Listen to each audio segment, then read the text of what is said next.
Chief? Chief, can you hear me? The others.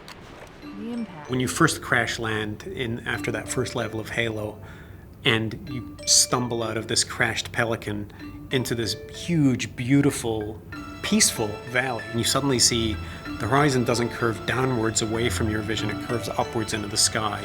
I don't want to overstate it, but it's kind of a magical feeling, and you think, I think I can go there. I think I can explore this place. And then of course, people start shooting at you. The war's already raging. The game's not giving you much time to go like, hold on, who are the bad guys? Why are they attacking me? No, the war has happened for at least 20 years prior to the events of Halo, and those 20 years are being addressed in Halo Wars. The Halo universe is kind of familiar to people.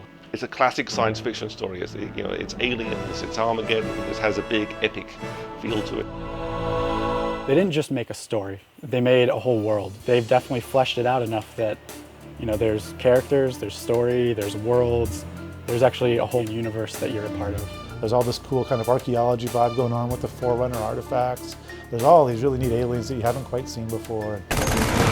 We have 26th century human soldiers driving around in basically cars and shooting bullets. Makes it easy to recognize what's human and what's alien. It's very well thought out. Everything is very realistic and it makes sense.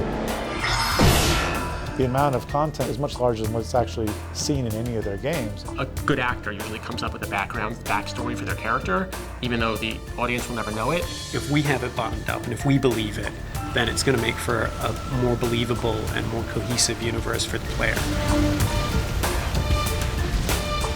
It's huge, the universe is so massive. But now that Halo Wars is out, it's almost like the story is just brand new.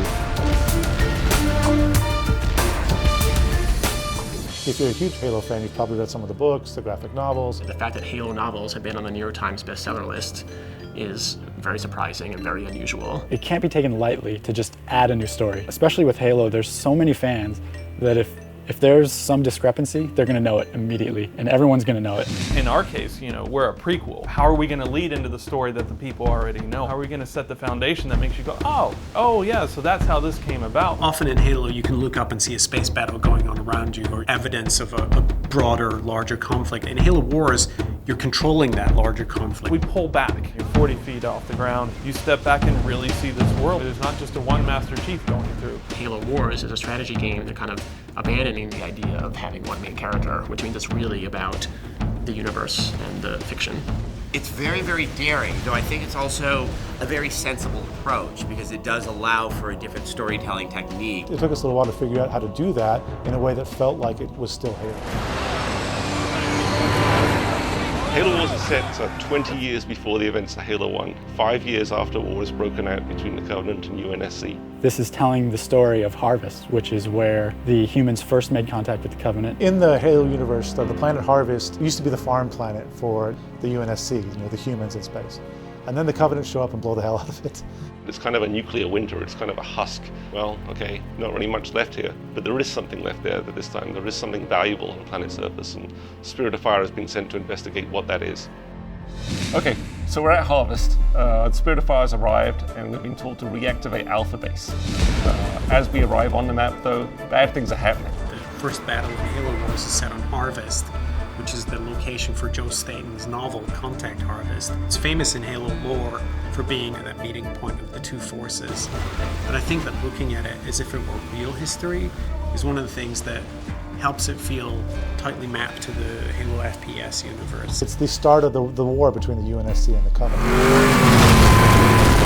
One of the most compelling things about the Halo Wars story, certainly for hardcore fans, is going to be seeing Spartans in their prime.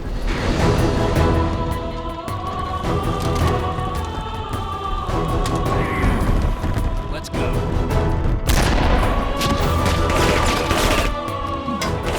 Wow, we were a little bit more awesome back then when we had all these Spartans running around. I've been playing as one Spartan for a long time. It's almost as if I can see a bunch of me's down there By the time that the events of Halo 1 happened, there's generally only one well-known Spartan alive. That's Master Chief. People are familiar with Master Chief. They're sort of familiar with the idea he's the last Spartan. What they may not be familiar with is that the Spartans were originally designed not to fight the Covenant, but to control human populations and insurgencies in human colonies. Puts them in a very dark light. A pretty important piece to the Halo backstory is being played out through this game. Son, I have a feeling before this is over, we'll need every last Spartan in the fight. I mean, if Halo was a painting, there'd be one chunk of it that's Master Chief's story from the trilogy of games that's very well filled in, but it's a big canvas.